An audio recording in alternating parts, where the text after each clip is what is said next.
Discover prototypical track and turnouts with the Roadmaster series from Oak Hill Model Railroad Track Supply. Proudly made in the United States, Oak Hill's handcrafted turnouts provide unparalleled detail and accuracy, giving your layout museum-quality track work at an affordable price. Whether fully built or in easy-to-assemble kit form, Roadmaster provides all the details of real track. Looking for a custom piece of track work? Oak Hill can help with custom turnouts, diamonds, crossings, and more. Check out all of their offerings on their website, ohrtracksupply.com.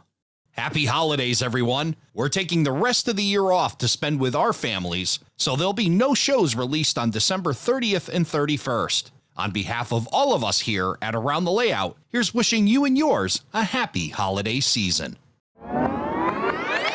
ATLP Rewind.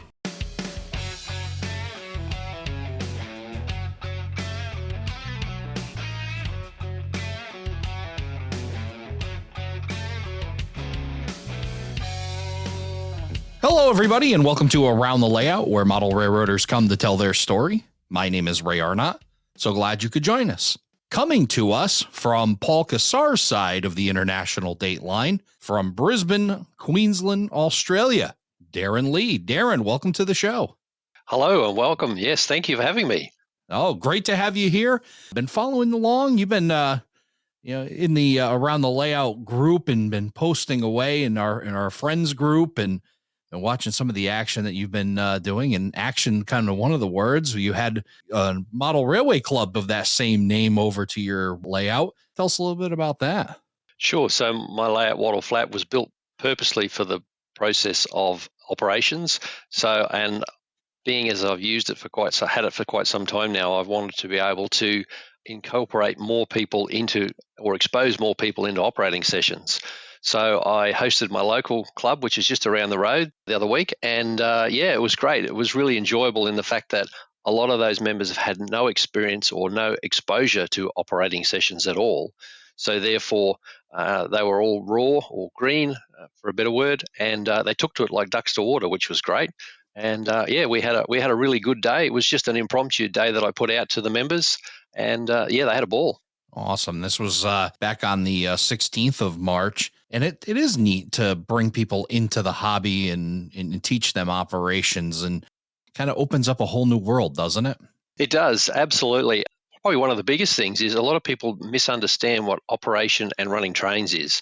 And of course, our local club, which is just around the road from me, they have an expansive layout, but a lot of them just run trains. They just enjoy the camaraderie and running trains. Whereas my layout is the camaraderie, but at the same time, the trains actually do something. They've got paperwork that's required to undertake a task, and the guys, as I say, we're paired up in teams. I use a two-man cruise situation.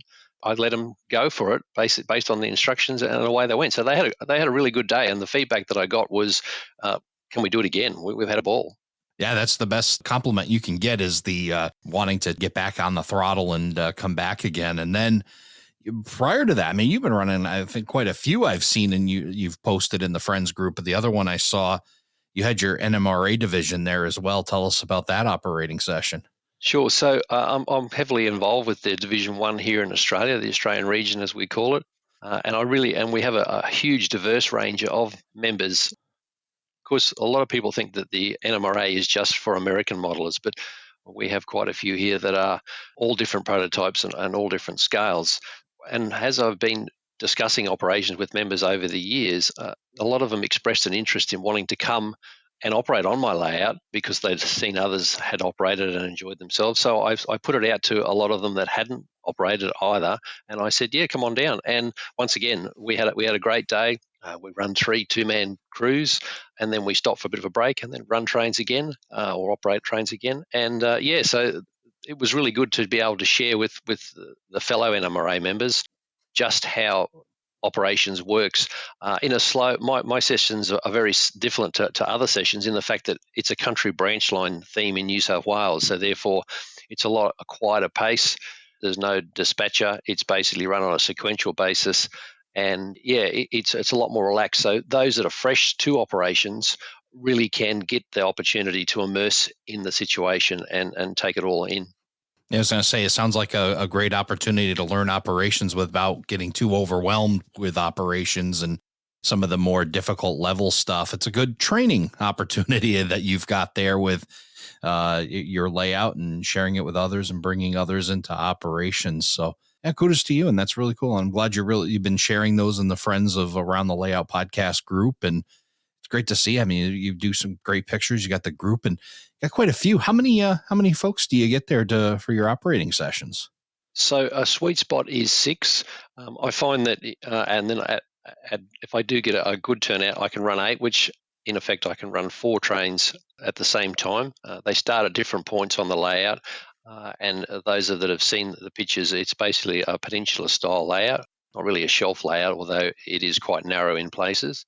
But in those peninsulas, I'm able to run a 2-person crew, so therefore they basically work their area and they cross each other. It's like a single line operation. So that gives them the opportunity to sort of get a feel for the layout. But then once they get into that particular area, they've got certain customers that need to be switched, the sidings and that sort of thing. And then they put their train back together and then make their way back to the point where they started from. And that basically finishes the session. Each train takes probably about an hour to an hour and a half, depending on the operator's experience. And they, as I say, the reason for the 2-man crew is one holds the throttle, and the other person operates or holds the paperwork, and then they converse with one another, working out the ideas, scenarios, how they can actually get it done in the easiest possible way. Most of my operators have no railway experience whatsoever, no prototypical exposure other than standing trackside watching trains or what they see online. So it's very different to switching cars in that particular way as opposed to what you would see online. Yeah, for sure. And that's a really good way. It's actually the way I learned how to operate. My first operating session was on a 2-man crew, and I was the green as can be guy. And I had an experienced guy with me, and he helped me start to learn the operations thing. And certainly nice that you have the opportunity again to share out your layout and be able to bring people in. And as I say that, and I'm kind of curious, what got you brought into the model railroad hobby? Well, I'm not from a railway background whatsoever. My father and grandfather were carpenters. They worked with timber and that sort of thing. So at a young age, Mum and Dad bought me a battery-operated wind-up train set that was just on a little board, and it had toilet rolls for windmills and tissue boxes for tunnels and that sort of stuff. And I basically used it that often that it eventually stopped working. And then I graduated to a battery operated set on the floor when I was 4, and then I basically wore that out. And then when I was 6, I remember waking up Christmas morning to the famous, and Tony Cook will like this, the Tyco Chattanooga. And you too, Ray, as I said, you've started with right. it, and I still have the original set. Although it's a replacement one because unfortunately the original one that I had got stolen.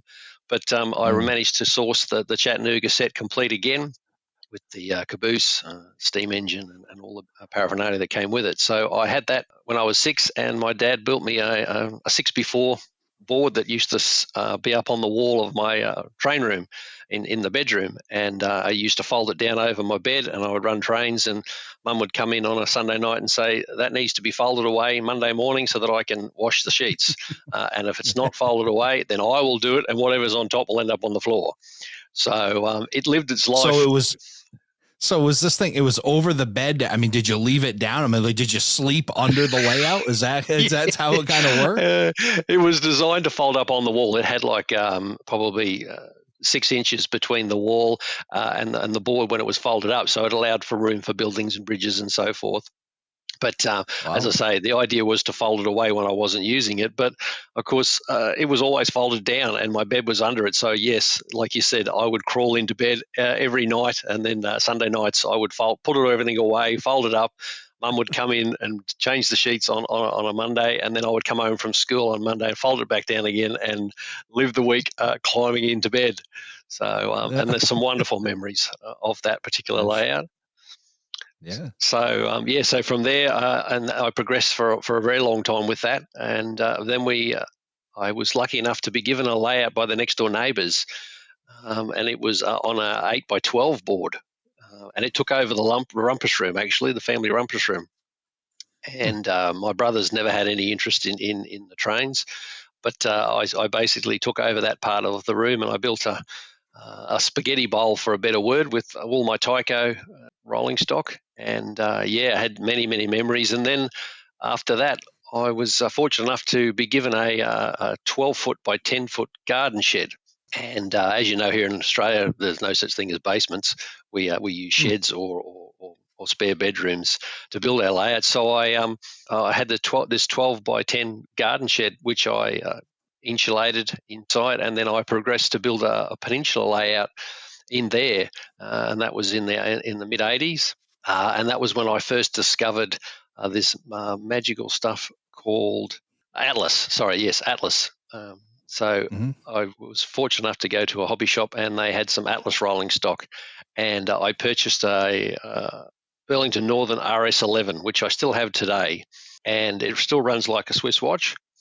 And I thought to myself, wow, where's this stuff been all these years? And so I kept the Tyco rolling stock and slowly converted it to KD. And that was my first foray in learning to do things differently.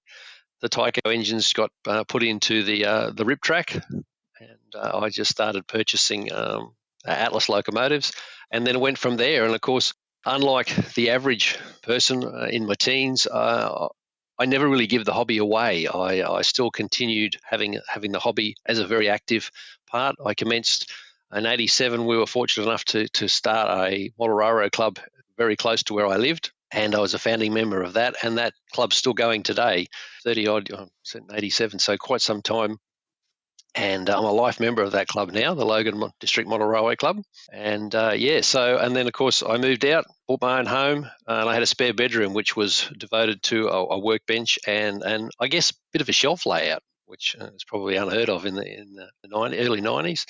And I basically went from there, and then I lived there for quite some time. Then I sold that place and moved out and built a shed, built a layout in there, got divorced.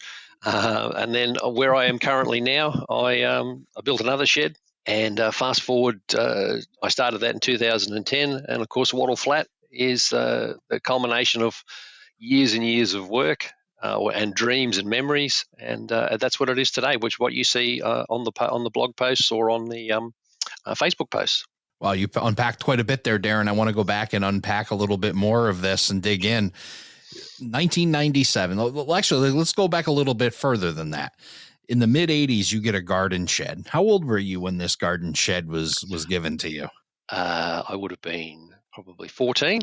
When I grew up, it was a tree fort, right? That was kind of our thing, where I lived. It was like you get this like tree fort or, whatever. My sister had a dollhouse. I have a tree fort, and I never thought of putting a model railroad in it. And you're getting a shed about that same age, and now you've got a place and a purpose to do it. I just think that's a really neat thing to get at that age. Given a shed, here, go build a model railroad layout in it.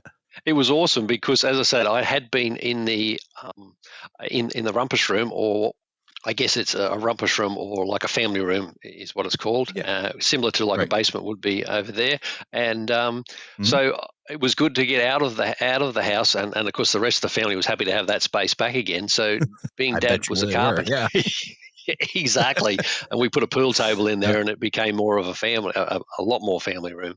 Because Dad was a builder, he had access to a lot of materials, and that's where the shed came from. So I was able to line it. In those days, as I said, we didn't have the internet, so it was all what you read in Trains magazines, Model Railroad magazines from there. And I was a huge fan of Tony Custer and Alan McLennan, Bruce Chubb, and what they were doing with their layouts, that they weren't just layouts, they were operational layouts. They actually did something, and that was so inspirational to me back then. So when I had the opportunity to get rid of my spaghetti bowl in the house, I basically built a linear layout in the shed, which was only 300 wide with a loop and then a couple of crossing loops. And it was all DCC. It was all DC with your cab control, two cabs. And I used to circle one train in one direction nice and slow with that particular throttle, and then I would run like a perway or a peddler freight in the opposite direction, and it would call into the different sidings and switch the customers coming in the opposite direction. And I spent hours and hours out there. And it wasn't until I left the home, as I got married in 92 the first time, and I left. That's when it finally got pulled down. And I have some great photos of it back in the days. But it was just great to have a place to go out and be out there and go from there. That's awesome. And then, not too long after that, you said you're married in 92 and you move, and then you start a model railroad club in 97, and I'm sorry, I missed the name of it when you initially said it. What's the name of the club? So 87 was when we started the model railway club. Sorry. And it was the 87, Logan. Okay. Yeah, 87. No, that's right. Yeah. So Logan District Model Railway Club. And back in those days, but when we first kicked it off, it was called the Beenleyan District Model Railway Club. But then we changed it probably about mid-90s because it more reflected the area, the demographics of the area that we were working in. How old were you when you started this club? So I would have been 17. Awesome. Awesome. Yeah, so there was an ad in the paper from a guy that lived locally saying, come along and be part of a club. And I turned up. It was in the back of a fish and chip shop, and everyone said, "Let's go for this. This sounds great." And it just morphed from there basically. And a couple of the guys are still members today, and as clubs do, they come and go. But it's been a great learning curve for me. We've met so many different people. We have our own club rooms now and have done for quite some time. The club's just gone from strength to strength over the years. So this club that, in 87, and was this your first kind of exposure to other model railroaders? I mean, you had the shed, you kind of had your own thing going. Was this kind of your first connection with other people? So in the early 80s, about 84, we used to have a local show here in Brisbane, just the Model Railway show in Brisbane, which was the premier show for Southeast Queensland. And that was on in May every year for 3 days. So I was a member of an organisation similar to the NMRA, but it was called the Southern Cross Model Railway Association. It was based in Sydney, and they were very, very active down there. But of course, being in Queensland, not a lot happened up here. And of course, I'd never had a license, so I relied on mum and dad to sort of drop me off. But in a lot of cases, they'd drop me at the train station, and I'd catch the train over and go from there, sort of thing. So so my exposure was basically through the exhibition in May every year. I would save up all my pocket money, and mum would give me money for lunch, and I would go to the show and I would spend it all there. And I'd come home and she'd say, "What did you have for lunch?" And I'd tell her a fib, and but I actually bought trains with the money rather than eat lunch, if you know what I mean. So, so that was my exposure, and I was invited. I can remember being invited behind one of the layouts one year, and I was just absolutely gobsmacked because it was an operational kind of layout. And I still have the track plan today, surprise, surprise. But it was just great to be part of an exhibition. So then when our club was formed and we got together, we started basically working towards building exhibition layouts. So I think it was 87, 88 was the first exhibition layout that our club took to the show. And from then onwards, we just kept going to exhibitions and exhibiting. Well, that's pretty incredible. Good early start. And like you said, you just kind of held on to model railroading all along right into your adulthood. And then being a part of the, the inaugural part of a club that's still going, that's a really neat thing to have in your model railroad resume. As I say, it's a great bunch of guys. And before that, as I say, other than the show every year, I was a lone wolf. We didn't have, as I said, the internet. We didn't have any other contacts. I had no way of getting around. I lived about an hour out of town, so it was an effort to sort of get to some of these places. And so it was just basically doing it on my own and reading articles by the, as I call the famous guys over in the States. I just said to myself, I really need to get involved in this linear design rather than a tabletop with a big circle of track on it, just chasing its tail. And then, of course, through the club, I met some great guys that I still am great friends with today, and they were into operations back in those early days. And interestingly enough, we look 20 years, 25 years on now, and we have our own layouts. A good mate of mine, Anthony Palmer, has his own layout called Border District. And we used to operate all them years ago together, thinking one day we will build our own operational layouts. And flash forward 25, 30 years, we both have fully operational layouts, and our dreams have come true, for a better word. Yeah, it's definitely cool. The connections you make in that club environment. And boy, I've said it about 100 times and I'll say it again.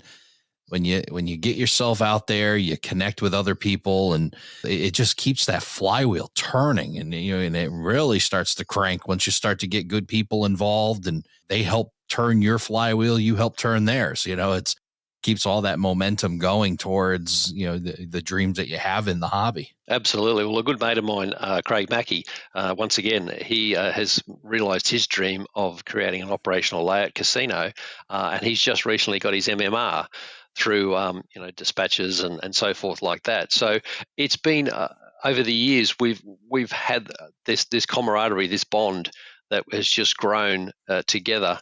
A good mate of mine, Jeff Burns, he built an exhibition layout, and we used my trailer and we carted it round to different exhibitions and travelled interstate and things like that. So it has just it's been a lifestyle for me, as well as a coping mechanism and so forth.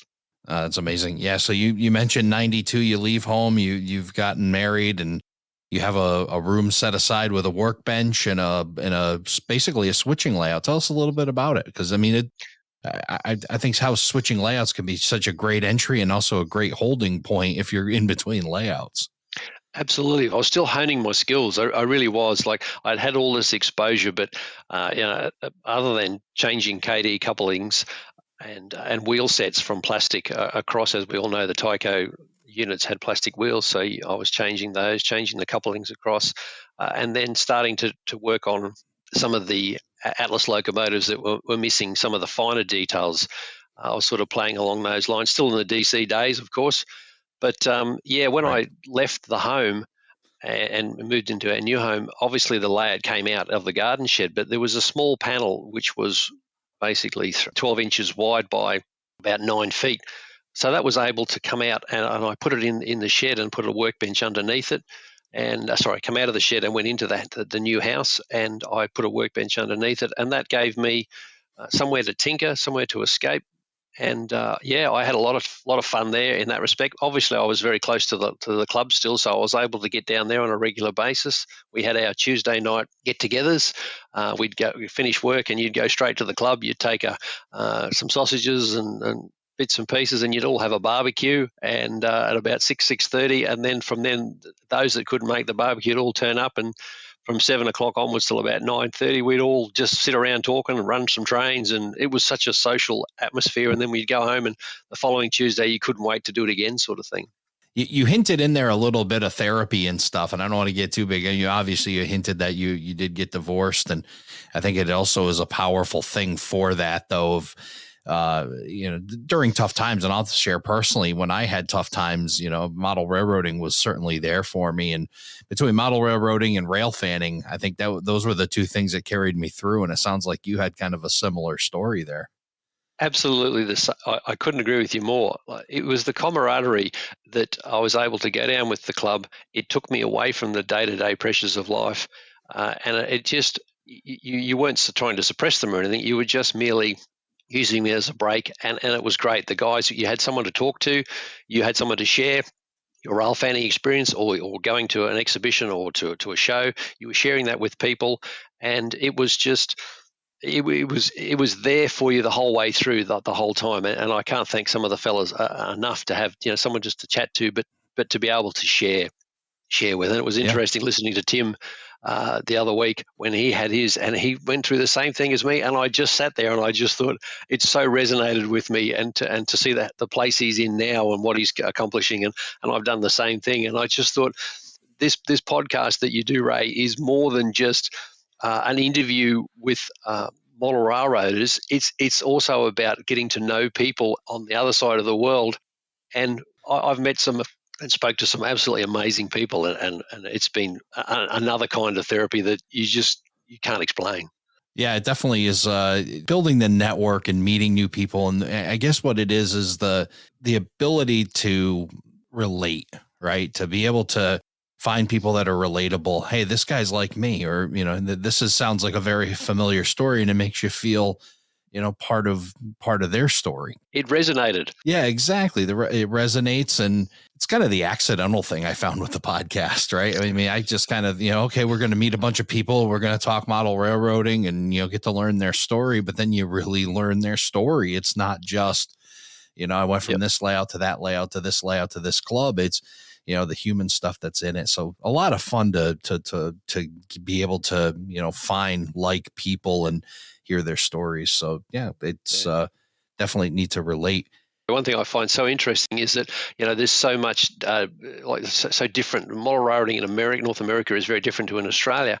But I found it so interesting to think that so many people that you've interviewed, and yourself included, all started out with a Tyco Chattanooga set. And I'm thinking, modeling in Australia was so different, but yet we all had the same story. I started with a Tyco set, and it's taken me where I am today. And I just think, there's a little cliche that we've all shared. Well, I keep learning things on the podcast, and tonight I learned the Chattanooga Choo-Choo is worldwide. I thought it was just a U.S. thing. This thing, the Chattanooga, goes around the globe, so that's very cool to hear. Absolutely, I can remember the smoke and the whistle, and it was just amazing memories. Yeah. Glad you were able to get another one. I still have mine from when I was a child, so it's sitting in a box now. It definitely is deserving of at least a place on the wall, and I got to work on getting that done amongst the other projects I've got going to get that on display. A lot of great memories there for sure. Mine's in a glass display case, and I think I posted a photo of it some time ago on the Facebook group of ATLP, and it's just showing that it's on a pride of place in the display case under my layout. That's great. Getting back to these memories, so again, you've gotten past the divorce. What goes next? What's next in the story of Darren Lee's model railroading journey? So, and this is the twist of it all is, as I say, I was a North American modeler through and through. I had as Burlington Northern, the Illinois Central area, and the Kansas City area. All the major railroad players, from my knowledge back in those days, all came into play. So, I basically, that was my area, and I collected stuff that sort of had a believability to it. I never wanted to actually model a Class 1, as we call them now. They certainly weren't referred to as that back in the 80s. But I sort of started collecting stuff that was seen in an area. But of course, when I got married the first time, unbeknownst to me, my father-in-law was actually an engine driver for the New South Wales Government Railways, and in those days was called the State Rail Authority. And so I was very lucky in the fact that I only had that little switching layout at home, but I now had a father-in-law who I got on very well with, and I was able to go to work with him. And a good mate that I also met through the Logan Club, a good mate. He was also a driver at the same locomotive depot here in Queensland as my father-in-law. So I was fortunate enough to spend most weekends in the cab of a locomotive or at a servicing facility servicing locomotives, or in a classification yard or a marshalling yard, making up trains ready to go for a rundown in the train. So while I didn't get much done on my own layout or my own stuff, I spent a lot of time in prototypical cabs and engines and fueling locomotives and servicing. And back in the 90s, it was quite easy to wander into a rail yard and go up to the chargeman and say, "G'day, how you going? I just want to take some photos." And they were like, "Yeah, okay, just don't get hurt, and let me know when you're gone." But of course, as I said, I had a window of opportunity with the father-in-law at the time, and my good mate, who were still good mates today, Greg. And so I was able to do that sort of thing. So that changed my modelling. I went from being a North American modeler to a New South Wales modeler. And so things changed quite dramatically in that area there. I still have my North American stuff, but hence my home layout is New South Wales now. And so I used that particular time frame to amass quite a large collection of New South Wales rolling stock. And then I obviously used the skills that I'd learnt through the North American stuff to kit build, kit bash, and then make stuff that wasn't necessarily available, unlike it is today. and then gone from there. So that's basically what I did for that particular time frame. I was married for over 13 years that first time, and as I said, never had a home layout other than the shelf layout, and then the start of one in the new house. And then of course I got divorced, and I met my new wife, and we built a home where we are now. And I built a shed which is 9 meters by 6 meters, or 30 feet by 20 feet. And that Wow. room was built purposely for an operational layout. Wow. I want to go back a little bit. I mean, obviously, any influence like that of being able to have direct access to, in cabs and through your father-in-law and your friend there for the New South Wales, and that would definitely turn me, towards a railroad for sure. That's quite an influence. But I'm kind of curious, before that, what was the influence to do North American railroads? Well, there wasn't a lot of New South Wales around. Basically, we've got different railway systems here in Australia. So we've got Queensland, which is 3'6" gauge, and New South Wales, which is 4'8.5". So I only had a little bit of exposure to Queensland, other than going to school and rail fanning in the local area. Mate and I, in the late 70s, we used to just ride our bike into town, jump on the train, and go for a train ride somewhere, and then come back again. And that's what we did. But it wasn't really until I met my father-in-law, as I say, that I really got involved in it. But North American stuff here in Australia was prolific. It was everywhere. All the hobby shops carried it. And there was, as I say, there were companies like Barkman. Pemco was another manufacturer. There was always a Thurn Blue Box.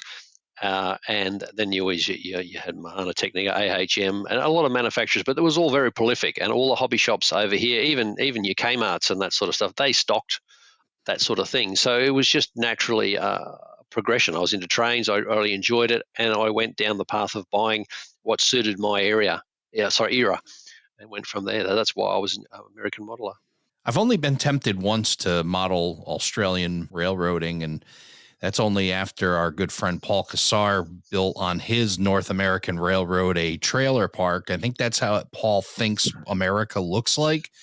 So my threat was I was going to build an Australian railroad with kangaroos and, a whole bunch of Paul Hogan looking figurines all over the place, and just say, maybe an Outback Steakhouse or somewhere on the layout or whatnot to get back at Paul. But now it really does fascinate me that, Australians modeling the North American, scene. And, I know Paul's been over here. Have you been to the United States? Have you had an opportunity to see any North American railroading? I haven't. I haven't been to the States. My first trip is actually this year in August. I fly to New York, and then we hop on a cruise ship and go to Iceland. But so it's my first chance, and I've got a couple of days in New York to have a bit of a look around. And I'm really hoping to catch up with a couple of model railroaders while I can. My wife is supportive of that, which is good. She just threatened me that make sure you get on that cruise ship, otherwise you'll be dead. And do not miss the ship. Yeah, because they'll go without you. Don't you worry. That's right.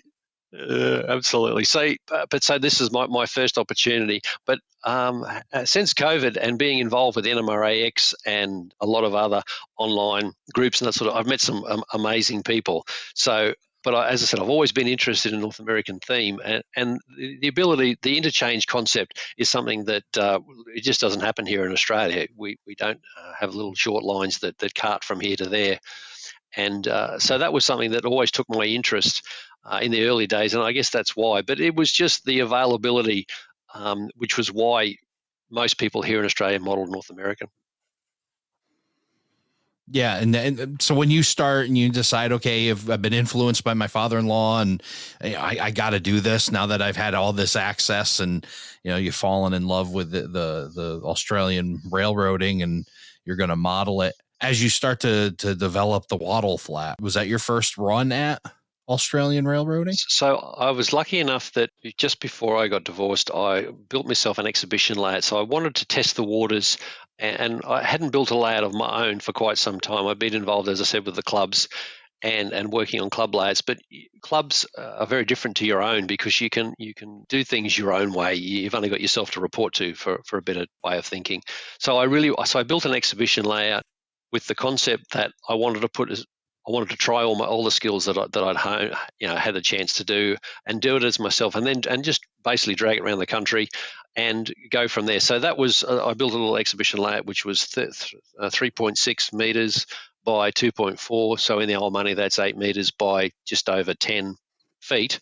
And it was 4 pieces that used to slide in the back of my van that I had. And I said, a couple of good mates that I had from the Logan Club, we got together, Jeff Burns and myself, and we traveled around going to different shows. So that really got me back into learning my own layout, and that was the impetus for Wattle Flat that I have now. Although a different era, Wattle Flat's modelled in the mid-70s when country branch lines were still very much an important part of railway transportation. So therefore, there was a lot of operation, a lot of trains, did a lot of work in those days. So whereas my exhibition layout more was based on the stuff that I had the privilege to be able to drive and service and fuel in the 90s. So it was basically a direct replica, the 90s versus the 90s sort of thing. So I had a lot of fun with that. But of course, at exhibitions, my layout was built to stand out the front and operate, which is a lot of things. Back in those days, most people stood behind their exhibition layout and didn't really engage with the public too much. I wanted to stand out the front and run the trains. They basically just circled around and showed off what I'd done. But I was able to converse with the public and say, there's more to the hobby than just buying and collecting. You can actually do something.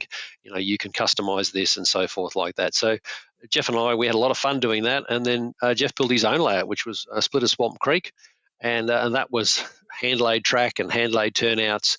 And that was another journey we went down at the same time, where we went around the country and were invited to a lot of nice places and met a lot of wonderful people to share the hobby with.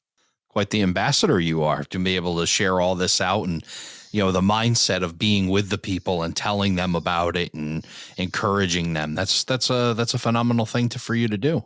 Well, I mean, the hobby's been very good to me. There's a lot of places I've been to where I haven't had to put my hand in my pocket because the exhibition vendors have paid for us to come, paid for our accommodation to be there, and as I said, so put us up. So Jeff and I have been to a lot of places in country New South Wales where we would not have necessarily been, or we would have had to pay to go to. So as I say, that was my way of giving back. And now, as I say, we're hosting operating sessions and being part of NMRA clinics and doing presentations, as I did in last year's NMRA seminar in Sydney, giving back to the hobby that's been so giving to me over the years.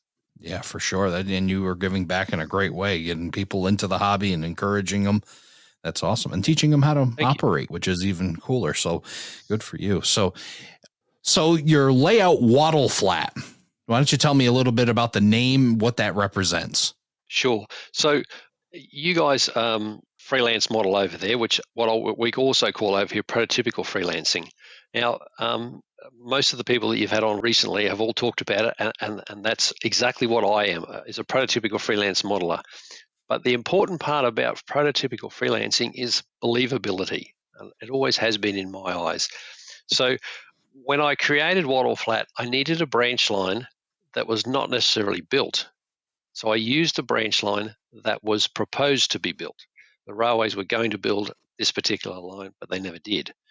So I needed a location, but I also needed a name that gave that country sort of feel. Now, wattles grow prolifically here in Australia. They're a pest in some places.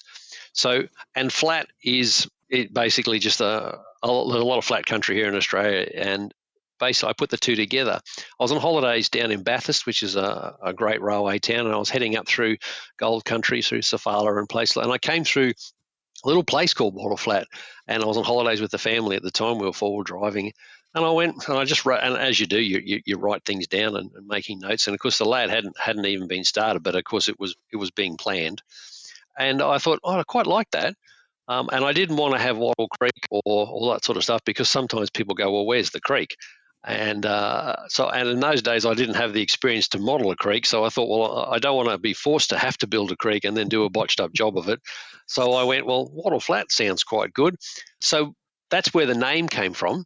And the concept was basically, as I say, it's a cross-country line in central New South Wales that was never built, but I used town names that are in the area to give the feel of why it's there for what the reason is. It's predominantly a wheat growing area, so therefore it relies heavily on the wheat service that runs backwards and forwards and clears the silos. And then from there, when you've got a prosperous towns that run on wheat, they have cattle, sheep, and then all your produce. So you've got your fuels, your heavy fuels, your light fuels, and so forth from there. So it gave me the opportunity to make a believable country branch line.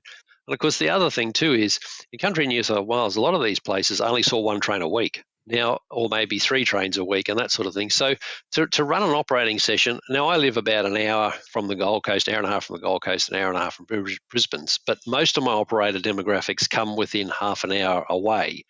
But I didn't want them to turn up after driving all that way to run one train and then go, "Oh, that was it. The operating session's over, and it's time to go home after we have a cuppa and a feed."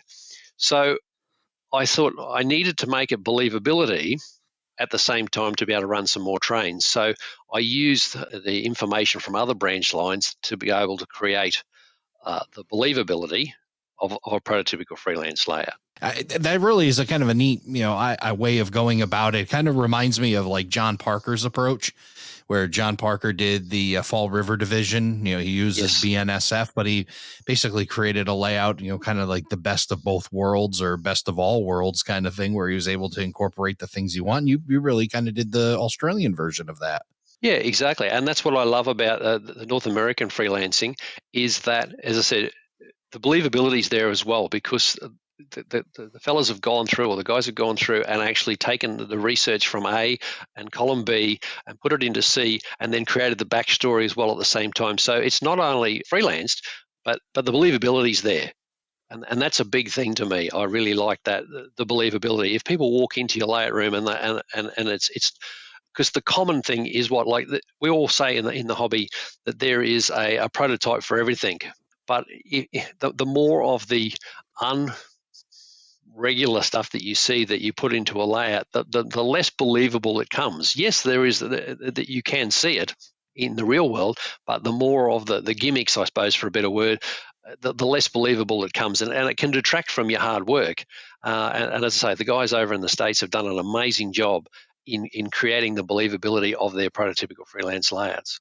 So as you have this blank canvas basically in front of you, you've kind of, written, what the name's going to be and what it's based on. What were some of the things you just absolutely had to have on this layout as you're designing it? When I was able to buy the block of land and my wife and I built the house, we lived in the shed, and I created a room inside the shed. The actual shed is 18 meters by 15 meters, so it's huge. But inside that shed is the 30 feet by 20 foot railway room, which is insulated and all that sort of thing. So I created that space. We lived in that space while we saved up to build the house, and then we built the house. And once again, but I knew that was always going to become the layout room. So I was lucky in the fact that because I knew the space, I created bench work that was going to give me nice wide aisles, because I knew it was always going to be operational. So I wanted to have nice wide aisles. So I actually drew out the bench work, maximized the bench work in the space. I needed a crew lounge, I needed a workbench, and so forth. So I drew the bench work out and got that all happy. And I went, right, what am I going to build on the bench work now to maximize the space? So it's kind of back the other way. A lot of people, work out their track plan and then try and get the bench work to sort of go from there. So I'd done that. And then I said, right, I needed to be believable, as I said, have that plausibility to it.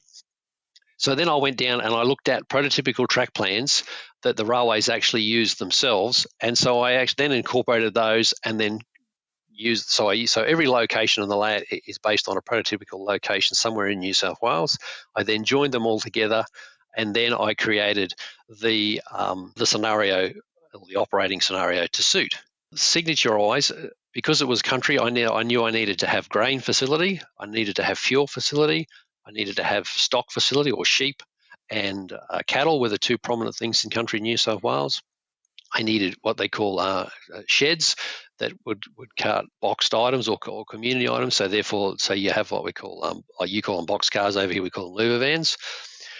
So I needed those. So there was those 5 industries basically that had to be on the layout in some particular places. Now, because the layout's linear design, there's quite a large run between each town, and I have quite high backdrops. So when you're standing on one side of the peninsula, you actually can't see the operator on the other side. So when you're working in one area, you actually don't know what's going on in the other area on the other side. So you're actually locked away in that particular area doing what you need to do. So it feels like you are, a couple of 100 kilometres away from the next person, sort of thing. So each town, there's 3 towns on the layout. There's North Golgong, there is Wattle Flat, and then there's Gulma. And they're the 3 towns that have the predominantly most amount of work, and they have industries accordingly. One has a feedlot, and what it does is it makes waste feed for the feedlots. It then makes things like muesli bars and cereals and granolas and all that sort of stuff as well. So they're the 3 major towns that have their own dedicated trains, and then there's the grain train that runs around and sort of stuff from there. So the must-have industries were those ones that I mentioned. What's your favorite industry on your layout?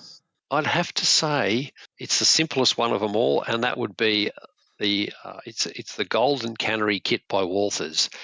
And it's basically I've kit bashed it. I've taken the roof off and put a corrugated iron roof on it and painted it and weathered it and put a new dock on it and so forth. So it's the classic kit bash, and it services 2 cold store wagons, and it's just a meatworks. It's a simple little switch. You just simply switch it on the way out, drop 2 wagons in, drop 2 wagons out, and away you go. It takes probably 15 minutes at the absolute most to switch it. But it's just it was more fun to build because I took a North American kit, and it just looks like some a cold store building in country New South Wales made out of brick and corrugated iron. You said you've got a background in carpentry. Am I right in that? So yeah, Dad was, and my grandfather was. So, and I work in the hardware industry now. So access to timber, soft pines and hard pines and so forth was very easily. A lot of my layout was built with throwaway timber that the hardware industry uses packing. So I was fortunate enough. Dad taught me a lot, and I've built 2 homes myself, and managed the 3rd build, which we live in today. So timber construction work and building layouts, that's probably the easy part for me. Scenery is an uncontrolled environment. You can spread it out over the layer, but it's not until you start hitting it with glue and water that you go, that's not working, I need to start again. Well, it's carpentry must be something in your blood and in building, because anybody that builds bench work and then figures out a track plan to the bench work they built, like you said you did. I mean, you must that must have been the exciting part for you, was to get the bench work up. It was a lot of fun in that respect, because I had access to a lot of inch-by-inch steel. So I actually created, because the layout is 1350 high, 1315 millimeters high. I can't think of that in imperial, but so it's designed to be stood at, to be operated. You walk around the layout following your train, and then I have bar stools in strategic locations if you have to sit and wait for something to happen. So it was built on adjustable legs, and then the frames were put on top of the steel legs, and it was designed to be able to be pulled apart if I did ever have to move from here. And so it was. I had to think about what I was doing beforehand, and then I just simply only have ply sheeting across where the track work is. Everywhere else is open grid, and then I just infilled that with the good old cheap and nasty white styrofoam. When you talked about that Walthers kit and you had to kit bash it, I'm thinking Walthers has a lot of these kits. I know they build a lot of North American type kits. When you go to use those, what are some of the changes you have to do to make it Australian looking? What changes have to be done to that in the kit bashing process? So one of the first things I'll look at is how much corrugated iron is in the kit. So the Walthers did the Big River mine kit, which has got a huge amount of corrugated iron in it, which most of Queensland, New South Wales buildings here in country towns are all out of corrugated iron. So if the kit's got corrugated iron in it, or it looks like it can be replaced with corrugated iron, then it's a big win. So I made a big warehouse with the Northern Rivers mine kit. Because there was so much corrugated, I actually cut the bottom level down and used that to make awnings and so forth. So the interstate oil kit that they did with the curved roof, I simply cut the curve off and then I put a hip roof over it. So basically a lot of it, I did a Tyco kit, which was a little foundry kit. I put that recently up on my blog. And I took the roof off that and put a corrugated iron roof on it and a veranda on it. So a lot of times, basically, all you need to do with a North American kit is just simply change the roof type to a corrugated iron, and it will certainly then weather accordingly, and it will give that Australian look. How is availability for other Australian type things? Obviously, your locomotives and rolling stock. You mentioned early in the hobby you went by North American. A lot of the availability. How is it nowadays to be able to find stuff that you're looking for? I've said it once before, and we're in the golden age of this hobby. Anyone who we have a company here, Oxygen Models. A good mate of mine, Aaron Denning, and he works for them down there. Like we don't wish for any. Well, everyone wishes for something more, don't they? But Sure. everything is just so readily available. A lot of the guys down here have taken the 3D printing by the horns, and they have just run with it. I don't wish for anything because it's all available quite Yeah. easily, and it's only going to get better. It really is. Yes, it's expensive, a lot of this stuff. I'm a big fan of pre-ordering. I do a lot of pre-ordering in the event that, as I say, because I know it's going to come out and I know it's going to sell out. So we're very lucky. It's amazing to me. I'll share a little quick story personally, inside and outside of model railroading, just the availability of what's become easy access to custom, right? Even that, like even if you want something very particular, if you dig hard enough and you find the right person, you're going to be able to find it. I'm a former roller hockey goalie, and I've hung it up now, but my goal masks are really nice. One's painted, one's vinyl wrapped. And I said, they're sitting in the basement. I want to hang them up. So I ordered hooks for them from a guy who 3D prints hooks. And I was like, I got them both. And I didn't realize the second mask that I have has a different style strap system, so the hook wouldn't work. So I reach out to him and I said, oh, by the way, it won't work for a sport mask. He goes, measure it up, send me dimensions. I'll print something out for you. Yeah. And I mean, within 3 days, I'm holding it up. Nobody else will be able to see it, but I've got a custom printed hook. It's like, yes. in model railroading is the same thing. It's like, I'm having problems with a switch on my layout. Well, send it off to Jeff Otto at Oak Hill. I traced out as he instructed. He's going to build me a Y that's going to fix the problem.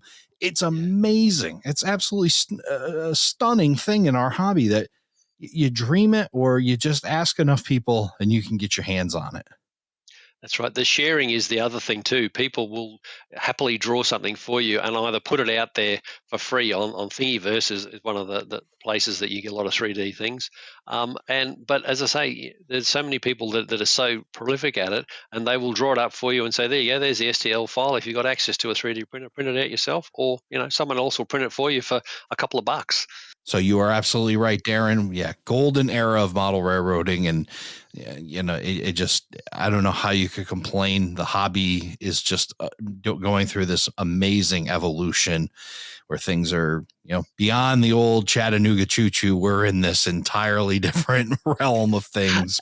Absolutely, but it's not just it's that as well. But being able to share with the as bad as COVID was, it has really pushed a lot of us to the online to be able to share what we're doing together, to sit down like at the workbench and listen to podcasts and then resonate with people and all that sort of. It really, as I say, it really is the golden era, and a lot of younger people are really embracing this type of technology, and then they're coming along and. I saw you on a YouTube pod, or I saw your Facebook post, or how you going? I met a young bloke in Sydney when I was at the NMRA convention presenting last year, and a young Ben, and he was a lone wolf. He'd come on his own, and I just went up to him and I said, "G'day, how you going?" And he goes, "Do I know you?" And I went, "No, but I was a young bloke like you once, and I felt like alone and that sort of stuff." Anyway, we've spoken a number of times online. Through Messenger and that sort of stuff, or he's commented on a post or whatever I've done. And I just think, it's definitely the golden era, and it's only going to get better. It's exciting. It really is. It's we're in a very good place, and we've got very good people like you in the hobby that are willing to share what they've learned and then use your layout as an ability to teach people about operations, which, again, as I mentioned earlier in the podcast, operations just opens up so many new doors to be able to connect and go to layouts and participate in layouts, and really gives your layout a whole lot of meaning too. It gives it purpose. So definitely you're doing great things there, Darren, and it's certainly been great to have you here on the podcast to tell your story. But before we wrap it up, why don't we put a little bit more onto the Wattle Flat? Tell me, where do you obviously you're operating it, you're having operating sessions. What percentage of complete would you call it?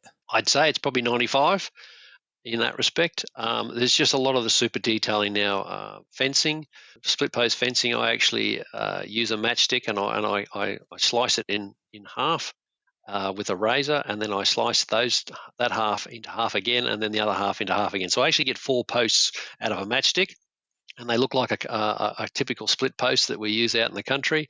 So that takes a while to do. I stain them all up. So that's a big project, and of course, the country branch lines were fenced and some weren't, but of course it's the boundary fences, and that's probably taking the biggest amount of time is actually planting the fence posts. I like a lot more trees, and I like the hand-built nature of trees. So that's twisting up wire and that sort of thing. Maintenance is probably the biggest thing that I spend more time doing on now is just keeping locomotives operational because they get used quite a bit. Because in between operating sessions, I actually use the layout myself, which is great. I actually get to restage the layouts. Parts of it are restaged during a session because they're self-staging.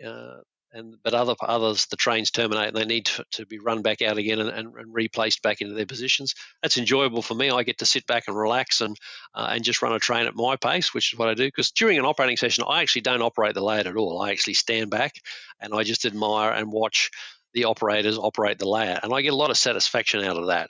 So that's my chance to operate is in between the operating sessions, and or I'll run a few trains and put a few YouTube videos up. I've been doing a few of late, and I quite enjoy just kicking back and running the trains there. So, but I'd say 95% roughly. Does it ever get beyond 95% ever? I mean, are we ever really done? I honestly don't think we are, because, as I say, with the advent now of 3D printing, there is so many things. Like, look at what Mini Prints is bringing out now. A lot of that stuff is just it's universal anywhere in the world, that sort of thing. So as I say, that needs to be printed or purchased and then painted and put on the layout. There's little sheds that oil drums. You look at a lot of fuel depots and places where locomotives are serviced and that sort of stuff. There's a mountain of detail that could go there. We only touch the surface of what we put in there. I look at mine and it's the same. It's only got a small amount of detail. And having worked in and serviced locomotives and changed brake blocks and so forth like that, I know what should be there and what's missing. It's just, Amazing. Again, you can dream it up, and if you see it, you can think of it. It can be done and be added. And I don't know if a layout ever gets done until we're done, right? And then it goes away. So I think that's about the only time it's 100%, but just before it goes to 0% again. So that's exactly right. Darren, it has been an absolute pleasure talking with you tonight on Around the Layout and getting to know your story. And I look forward to having you back here in the near future. We'll talk more about the Wattle Flat and all the other adventures that you're having over there on Down Under. Down Under. And it's been my pleasure, Ray. Thank you so much. I really enjoyed it. Thank you. Thank you for joining us for this episode of Around the Layout. Learn more about today's episode, check out past shows, and much more on our website, aroundthelayout.com. Show your support by becoming an operating crew member at aroundthelayout.com/crew. Follow us on social media, aroundthelayout.com/social. And send us your feedback, aroundthelayout@gmail.com. Thanks for hanging out with us around the layout.